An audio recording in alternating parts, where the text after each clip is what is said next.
Learning Target 5 is all about combining everything together from the previous 4 learning targets.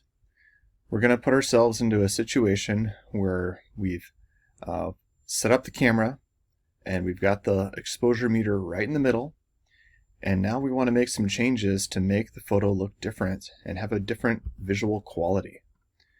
So one of the things you're going to think about with this is that I'm giving you the starting settings, and you're just going to be making changes to basically solve a math problem of a sorts here. And through that, you'll prove kind of the understanding that you really know how changing a setting affects light, and it affects how a picture looks, and how you need to balance out something called stops of light to make the picture look right.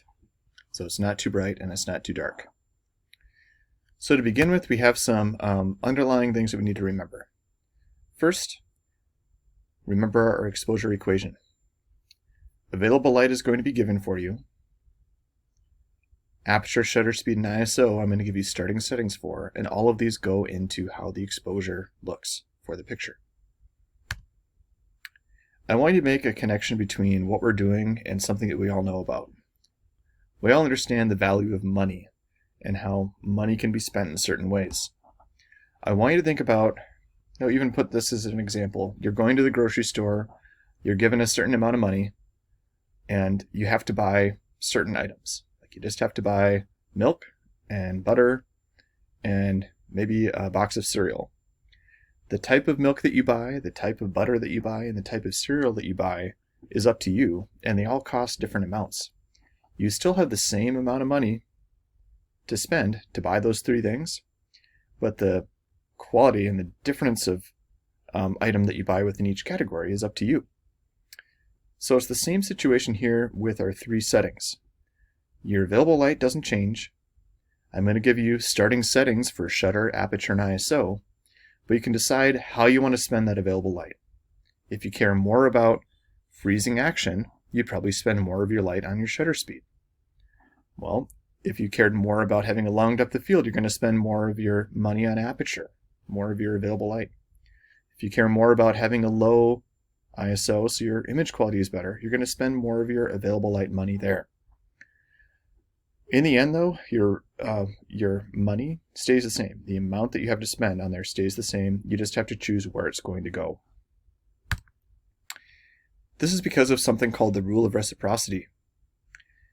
And the Rule of Reciprocity states that if you're going to be making a change to one of your settings when you're setting up a picture, you have to make changes in one or both of the other 2 settings to equal out the exposure. So if you imagine this, we change the shutter speed higher or lower, it's going to change the size of the triangle. We want to keep the same area within this triangle. So to do that, we need to move ISO in or aperture in if we go higher on our shutter speed. If we go lower on our shutter speed, we're going to have to move the ISO out and the aperture out to always have the same area within this triangle. Our next concept for you to understand is something called stops of light. This is kind of like understanding what a dollar represents. If we think about light being our currency, every jump that we make on our number line represents one stop of light. Okay, that stop of light is like $1. And if we are adding $1 in one area, we need to subtract $1 from another area to equal it out. Right? It's all just adding and subtracting, but it's with stops of light as our currency. So again, I'm going to give you the starting settings. You're going to change the settings to get a certain look in the picture. Not only are you going to need to get a look in the photo, but you also need to keep the picture from getting too bright or dark. And that's why, because of the Rule of Reciprocity, you're always going to be adding or subtracting light with the other settings. Always assume that I'm going to give you a camera that's at the right setting to begin with. It's not too bright, it's not too dark. Also assume that we don't want to just do the change part of the way. We want to see how far we can go with the change to really make it affect the picture differently. So that gets us to our next larger topic in this learning target. We're going to copy down all the information that we need to on this these number lines on this worksheet. This can be your cheat sheet that you're using as you go through this learning target to really understand the concept. So I'm going to flip over to Photoshop here, and I'm just going to add things in here just like you'd be adding things in.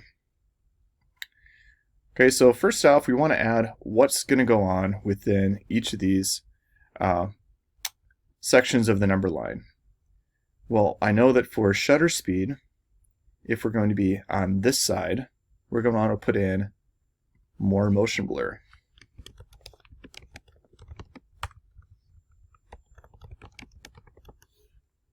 Okay, so that goes on the left-hand side of the line. Okay, so you can add that in on your sheet. Okay, on the other side, we're going to have less motion blur.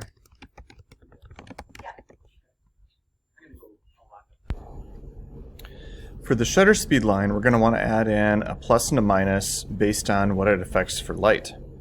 So you could put a plus on this side and a minus on this side, because a slower shutter speed over here is going to add more light in, and a faster shutter speed is going to take away light. Let's go into Aperture then. So for Aperture, how it affects how the picture looks is we're going to have a short depth of field over here. I usually just put in acronym SDOF, short depth of field. And then on the other side, we're going to have a long depth of field. Then how it affects light is going to be a plus over on this side, just like we had for shutter, and a minus over on this side.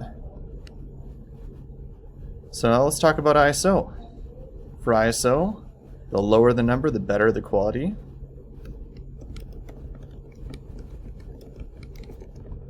So better image quality is what you could write in there. And then on the other side, we're going to have worse image quality.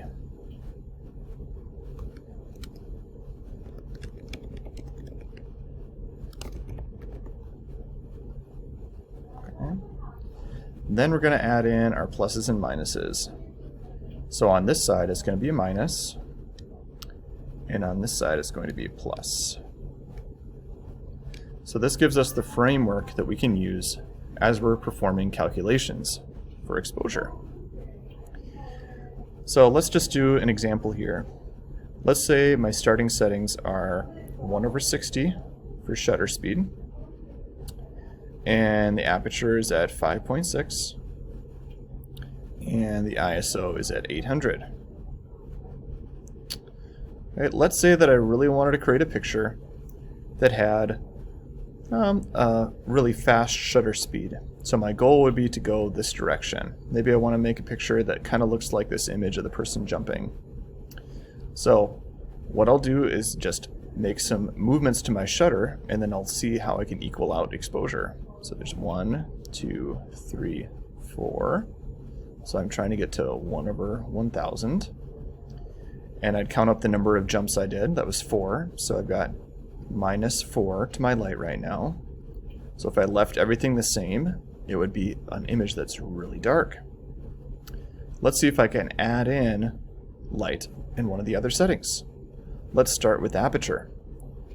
Well, if I want to add light in, I would need to go this direction for Aperture, because that goes towards the plus. So now I'll see how many jumps I can do with Aperture. Looks like I can do 3, so that's +3. Right? So I'd be at 2. The image is still too dark, because if I take the 3 against the 4, it's still -1. I can make one change in my ISO towards the plus, and in the end, because of that +1, I would be right at the middle of the light meter again. So the end result is I got what I wanted. I wanted to have a faster shutter speed at 1/1000. I also ended up moving the aperture, so I have a shorter depth of field than my original picture. And then I unfortunately have a higher ISO, which is a worse image quality, by moving my ISO up higher. Okay, so the starting settings that I give you are going to be your starting point. Then you'll need to make changes based on the objective of the word problem that I give you. All right, so that's something to keep in mind. So I'm going to run you through a few more examples of this in another video that I'd have you watch. But for now, this is kind of the underlying information that I want you to remember. Okay, so we've got our pluses and minuses on a certain side.